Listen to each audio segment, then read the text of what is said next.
Now, protests have become part of our lives, and today, unbelievably, we have a group I'd not heard of before, animal rebellion protesters. Yes, it's not Extinction Rebellion, it's Animal Rebellion now. And they've climbed the outside of the Home Office and the DEFRA building, and their aims, as I understand it, are to stop us eating meat, because meat and dairy produce emits too many greenhouse gases for their liking.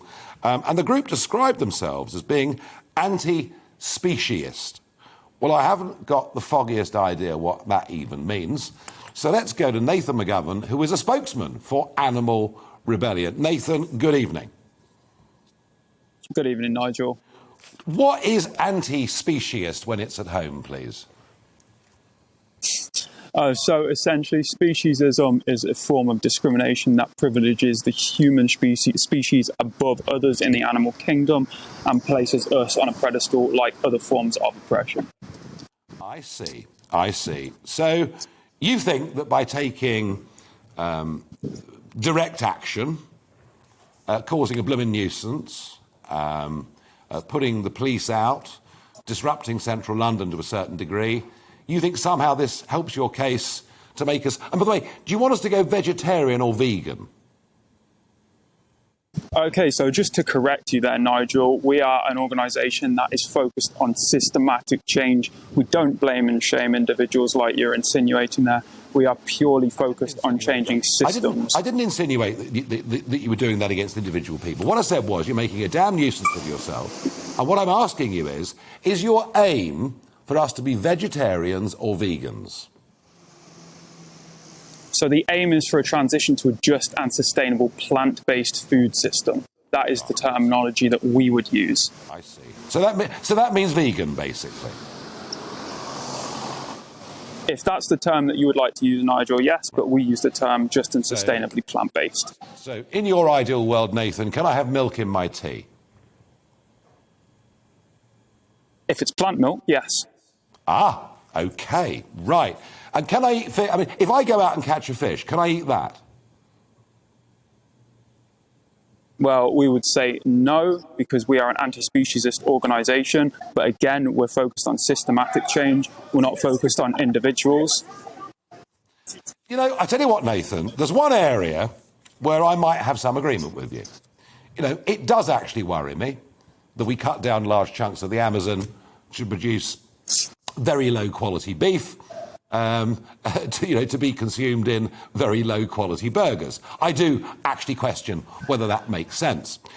But human beings have been eating meat for a very, very long time. There is significant evidence that proteins from fish and meat are not necessarily easily replaced by a plant-based diet without taking vitamin supplements of various kinds, and that actually meat, fish, dairy is part of a healthy, natural, balanced diet. And I think most people in the medical profession would agree with that.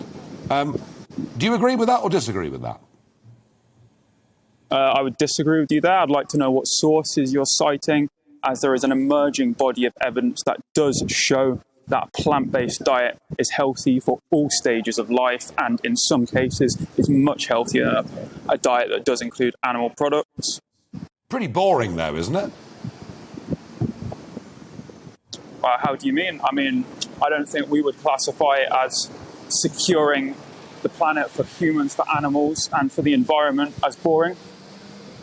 Well, I would say the diet sounds very boring. And is at the heart of this, your concerns that we're all going to die very shortly through climate change? Well, essentially, that is what Animal Rebellion is. We are bringing attention to the fact that animal agriculture contributes roughly a quarter of all global greenhouse gases, is the leading cause of deforestation in the Amazon, and we cannot have the climate crisis and climate breakdown discussion without mentioning animal agriculture. But you see, whilst I'm all for minority groups having opinions, and that's fine, I'm not for them attempting to impose them upon everybody else. Reasoned argument is fine, and I'm giving you your chance to make your case, and that's right and proper that you should be able to do that. But let's be frank about it, shall we? 2% of the country is vegan, 5% of the country is vegetarian. You are very much a minority cult, and whilst you're fully entitled to make your arguments and give your views. You're not entitled to disrupt public buildings in London, and God knows what else you've got planned for the future. You're a damn nuisance, and you don't help your cause one little bit by behaving in this way.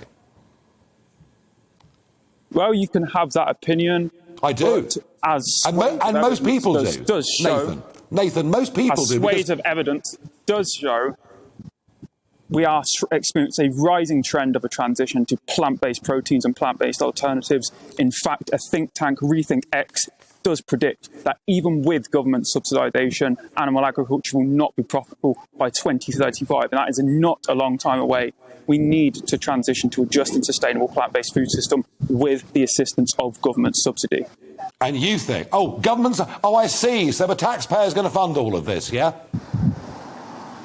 Well, at the moment, the taxpayer is funding £1.5 billion, and that's a conservative estimate of animal agriculture in the UK every year. That £1.5 billion would be much better used and invested in a just and sustainable plant-based food system that will secure the future for humans, animals and the planet. Nathan, I don't doubt your sincerity. I don't doubt you do actually believe in this. I think it's a little bit on the edge. I think it's very much a minority sport. But I'll promise you one thing. If you go round disrupting public buildings, you will lose support for your cause and not gain it. But I thank you for coming on the programme.